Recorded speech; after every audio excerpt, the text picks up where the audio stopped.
হ্যাঁ, শোনা যাচ্ছে। তো যাই হোক, আমরা যেটা বলেছিলাম যে সুমলিকে আজকে আমরা পেয়েছি, এটা আমাদের একটা বিশাল বড় একটা পাওয়া আমাদের জন্য।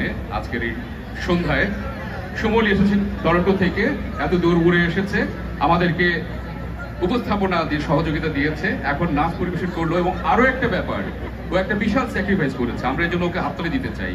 আগে বলে নিই কি সেটা। দীপ মুখার্জি এসেছেন এবং তার কিন্তু অনেক তাড়া ছিল। আমি কিন্তু সুমলিকে অনুরোধ করেছি ও সেজে গুজে আপনাদেরকে নাচ পরিবেশন করার জন্য প্রস্তুত হয়ে আধা ঘন্টা ধরে বসেছিল পেছনে। এই জন্য আমরা ওকে একটা বিশাল হাততালি দেব। আর নাচের জন্য তো আছি। ধন্যবাদ সুমলি তোমাকে। আমরা আবার একসাথে কথা বলবো। তুমি একটু বিশ্রাম নিতে পারো। আমি এবার মঞ্চে আনন্দ নিতে চাই। আমাদের তো গান নাচ সবকিছুই হলো, কিন্তু দুর্গতি নাসিকের কথা তো ভুলে গেলে চলবে না। যা নাচে আমরা দেখলাম, সেই মা দুর্গার সেই মহিষাসুরকে বধ করার যে অপূর্ব দৃশ্য নাচের মধ্য দিয়ে, আমরা এবার আরতির পর্বে যেতে চাই। এই আরতির পর্বের জন্য আমি দুজন মানুষকে মঞ্চে ডাকবো। একজন এই যে আশা গ্রুপের চেয়ারম্যান, আজকে দেখছেন যে আমাদের এখানে আশা টাইটেল স্পন্সর হিসেবে আছে আশা গ্রুপ, সেই আশা গ্রুপের চেয়ারম্যান এশা রায়কে অনুরোধ করছি মঞ্চে আসার জন্য। এবার বলুন কাকে সঙ্গে ডাকছি।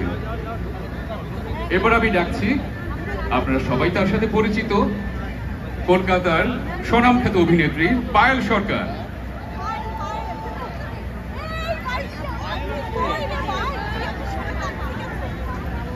আমরা তাদের কাছ থেকে বক্তব্য শুনবো। আমি পায়েল সরকারকে আসলে কি বলে পরিচয় করিয়ে দেবো। আমি দেখলাম যে আমার আবার একটু ছন্দ মেলাবার খুব অভ্যেস আছে।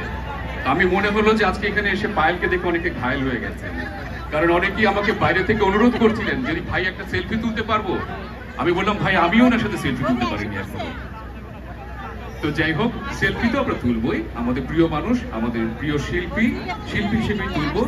তিনি একজন চমৎকার আর্টিস্ট বলা যেতে পারে, যিনি আমাদের বাঙালির জন্য কাজ করে যাচ্ছেন চলচ্চিত্রে।